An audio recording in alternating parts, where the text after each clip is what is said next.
ఉంటుంది. ఏం చదువుతుందో ఏం పాడు. ఏం చేస్తున్నావు అమ్మా ఎస్తేరు? ఏం చేస్తుందో ఏమో. అందరు రెడీ అయ్యి ఆఫీసుకి వెళ్తుంటే ఏం మాత్రం చదువుతా ఉండిద్ది, ప్రార్థన చేస్తూ ఉండిద్ది. ఏం చేస్తుందో ఏమో నాకైతే అర్థం కావట్లేదమ్మా. ఏం చేస్తున్నావు ఎస్తేరు? బైబిల్ చదువుతున్నా. బైబిల్ చదువుతున్నావా? అయ్యో, నాకైతే నేను చూస్తే ఎంత కోపం వస్తుందో. అసలు అసలు నాకు ఒళ్ళు మండిపోతుంది నువ్వు ఆ బైబిల్ చదువుతుంది. ఎందుకు ఒళ్ళు మండిపోతుంది? ఏమన్నా తిన్నావా, తాగావా? తినడం ఒకటి, తాగడం ఒకట. నేను చూస్తుంటేనే కోపం వస్తుంది. నాకు ఆ బైబిల్ చూస్తుంటేనే కోపం వస్తుంది. అయ్యో, దా ఏమన్నా తిన్నాం. సరే పద వెళ్దాం. పద మరి వెళ్దాం. నువ్వే చెప్పావు కదా. సరే కానీ ఈ మంత్ లో మీకేదో క్రిస్మస్ ఏదో ఉందంట కదా. క్రిస్మసేనా? దాని గురించి నాకు ఏం తెలియదు, కొంచెం చెప్తావా? చెప్తాను అంజలి. చెప్తావా? మరి చెప్పు. అది క్రిస్మస్ అంటే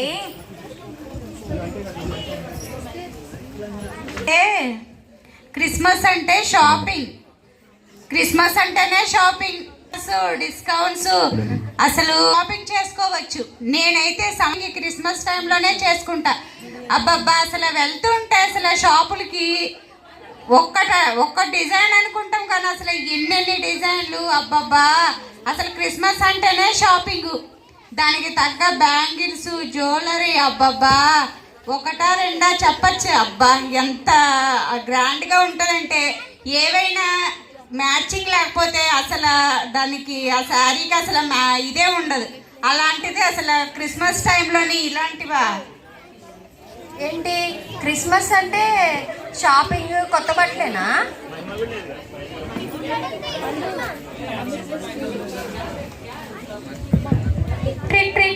hello hello madam, Myntra delivery వచ్చింది.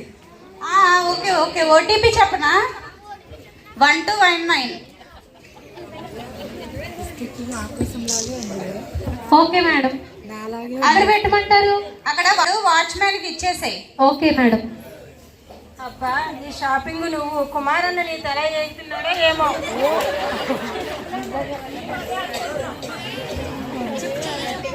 భరించకపోతే ఏం చేస్తారేంటి? భరించాలి, తప్పదు కదా చేసుకున్నాక. నా షాపింగ్ అసలు నేను చేసే షాపింగ్ కి మరి భరించాలి. నేను చూసారా దేనికి తగ్గట్టుగా దానికి అసలు శారీకి తగ్గట్టుగా అసలు రింగులు కానీ, గాజులు కానీ, మెల్లో కానీ, మరి ఇవన్నీ లేకపోతే అసలు క్రిస్మస్ కి అందం ఏముంది చెప్పండి?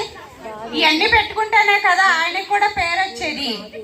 అంటే ఇదే నా క్రిస్మస్ పనుల. హలో మేడం, ఏజియో డెలివరీ వచ్చింది. ఓటీపీ చెప్పనా? చెప్పండి. ఓకే మేడం, ఎక్కడ పెట్టమంటారు? సెకండ్ ఫ్లోర్ లో ఒక ర్యాక్, అదే 103 ర్యాక్ లో పెట్టమ్మా వెళ్ళి. ఓకే మేడం, పెట్టేసి వెళ్తాను.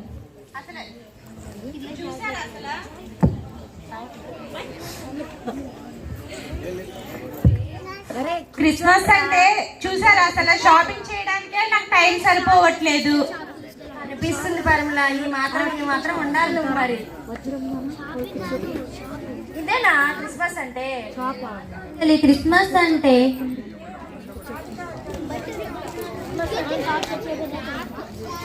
క్రిస్మస్ అంటే డెకరేషన్ అంటే మా ఊర్లో చర్చిలన్నింటికన్నా మా చర్చి మీద పెద్ద స్టార్ ఉంటుంది. ఆ స్టార్ అంటే మా ఇల్లులో కూడా, మా ఇళ్ళన్నింటిలో కూడా, మా ఇల్లు అయితే చెప్పలేను. ఎందుకంటే స్టైలిష్ డెకరేషన్ అయితే ఉండాలబ్బా.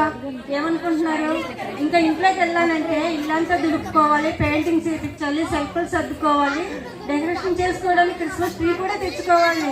నేను దాని తగ్గ ఐటమ్స్ అన్ని తీసుకొచ్చి ఇల్లంతా జిగర్ మళ్ళీ ఉంటే అదే కదబ్బా క్రిస్మస్ అంటే. అయ్యో, అదే నా క్రిస్మస్ అంటే. షాపింగ్ అంటుంది, డెకరేషన్ అంటుంది. నాకు తెలిసి ఇదేనేమో క్రిస్మస్ అంటే. అంజలి, అది ఇదేదో ఆంటీ గారు వెళ్తున్నట్టున్నారు. ఆగండి ఆంటీ గారు, మీకేమన్నా తెలుసా క్రిస్మస్ అంటే? క్రిస్మస్ అంటే ఏంటమ్మా?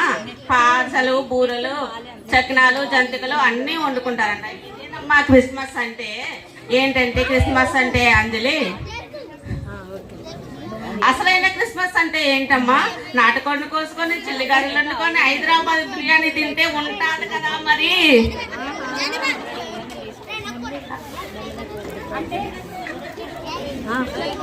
క్రిస్మస్ అంటే పర్మిల ఏమో షాపింగ్ అంటుంది, రత్న ఏమో డెకరేషన్ అంటుంది, ఈ ఆంటీ గారు చూస్తే ఏమో నాటుకోడి చిల్లిగారే అంటుంది. క్రిస్మస్ అంటే ఇదేనా ఇస్తారు? అయ్యో అంజలి, వాళ్ళు చెప్పినట్టు క్రిస్మస్ కాదు. హే ఆగండి ఆగండి, నేను వస్తున్నా, ఫస్ట్ ఇది తీసుకోండి. వచ్చిందమ్మా నువ్వు కూడా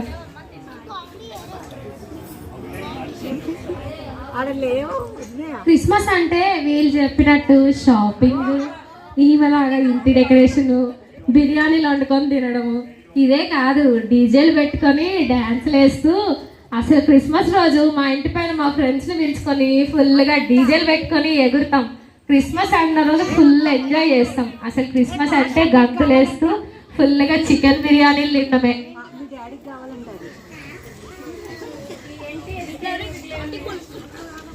ఏంటిస్తారు? క్రిస్మస్ అంటే ఒకళ్ళేమో షాపింగ్ అంటున్నారు, ఒకళ్ళేమో డెకరేషన్ అంటున్నారు, ఒకళ్ళేమో తిండి అంటున్నారు, ఒకళ్ళేమో డీజే అంటుంది. ఇదేదో బాగున్నట్టుంది. ఈ క్రిస్మస్ కి అయితే నేను ఎంత ఇస్తారు? వాళ్ళు ముగ్గురు చెప్పిన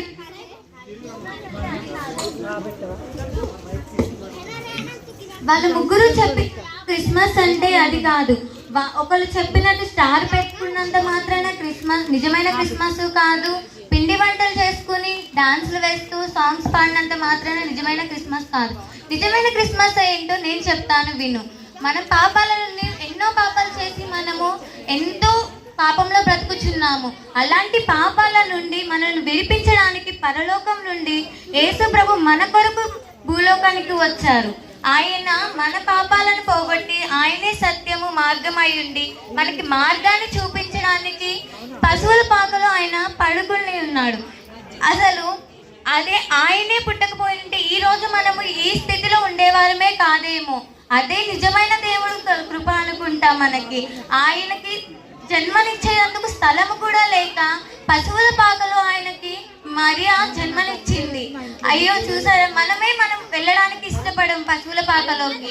ఆ స్మెల్ అని అదని ఏదో ఒక విధంగా మనమే తప్పించు. కానీ అంత గొప్ప దేవుడు మన కోసం మన పాపాల నుండి తప్పించడానికి మనకు పరలోక రాజ్యం ఇవ్వడానికి ఆయన మన కోసం పశువుల పాకలో జన్మించాడు. అలాంటిది నిజమైన దేవుణ్ణి మన హృదయంలోకి ఆహ్వానించడమే నిజమైన క్రిస్మస్. ఆయనను మన హృదయంలోకి ఆహ్వానించి ఎప్పుడైతే మన పాపాలను విడిచిపెట్టి ఆయనలో జీవిస్తామో నిజమైన క్రిస్మస్ ఆ రోజు మనం జరిపించుకున్నట్టు. అంజలి, అయ్యో నేనైతే షాపింగ్ అనుకున్నాను, డెకరేషన్ అనుకున్నాను, అలాగే డిస్కోలు పబ్బులు అనుకున్నాను. క్రిస్మస్ అంటే నేను నిజంగా దేవుడు అంటే ఎలా అంటే పరలోకంలో, అంటే పరలోకం అంటే నాకు తెలియదేమో కానీ ఆ స్వర్గంలో ఉంటాడు, స్వర్గంలోంచి వస్తాడు అనుకున్నాను. కానీ దేవుడు మనిషి రూపంలో వచ్చి పశువుల పాకలో జన్మించి కేవలం నా కోసం నా పాపాల నిమిత్తం ఇలా తిరిగి జన్మిస్తాడని చాలా చక్కగా చెప్పేస్తారు. అందుని బట్టి నీకు చాలా చాలా థ్యాంక్స్ వేస్తారు, చాలా చాలా థ్యాంక్స్ వేస్తారు. నిజంగా దేవుణ్ణి నేను నా సొంత రక్షకుడిగా అంగీకరిస్తున్నాను. నిజమైన క్రిస్మస్ అంటే దేవుడిని నా హృదయంలోకి ఆహ్వానించడం. దేవుడిని నేను ఇదనానా నిజంగా దేవుడిని షాపింగ్ కాదు, డెకరేషన్ కాదు, అలాగే పబ్బులు డిస్కోలు తిండి తిప్పలు కాదు. క్రిస్మస్ అంటే దేవుడిని మన హృదయంలోకి ఎలా ఆహ్వానించాలో ఎస్తేర్ చెప్పినట్టు నేర్చుకుందాం. ఎస్తేర్ మేము దేవుడిని ఎలా అంగీకరించాలో ఈ క్రిస్మస్ దినాన్న దేవుడిని మారు మనసు తీసుకున్నాము. ఎలా మనం అందరం కలిసి మన పాపాలను ఒప్పుకుని ఆయనకి ఎదురుగా ప్రార్థన చేసుకుందాం. రండి, మోకరిద్దాం రండి అందరం కలిసి. నీకేమిచ్చి మీరు రుణం తీర్చుకోలేను తండ్రి. తిరిగిగా మా హృదయాల్లో మీరు జన్మించి మారు మనసును మాకు దయచేసినందుకు మీకే వందనాలు తండ్రి.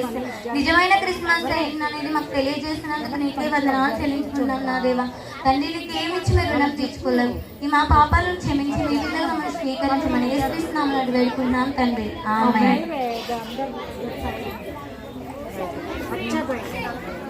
అంటే షాపింగ్లు చేయడం ఇవనే అనుకున్నాను. కానీ ఈ రోజు నువ్వు చెప్పావు చూసావా, క్రిస్మస్ అంటే ఇది కాదు, ఆయన పుట్టుక గురించి. నిజంగా ఈ రోజు నుంచి మేము కూడా దేవుణ్ణి మా హృదయంలోనికి ఆహ్వానిస్తున్నాము. మీరందరూ మారినందుకు నాకు చాలా ఆనందంగా ఉంది. ఈ రోజు నుంచి ఆయన మన హృదయంలోకి అంగీకరించి ఆయన బిడ్డలుగా మనం జీవిద్దాము. Thank you so much giving to this opportunity.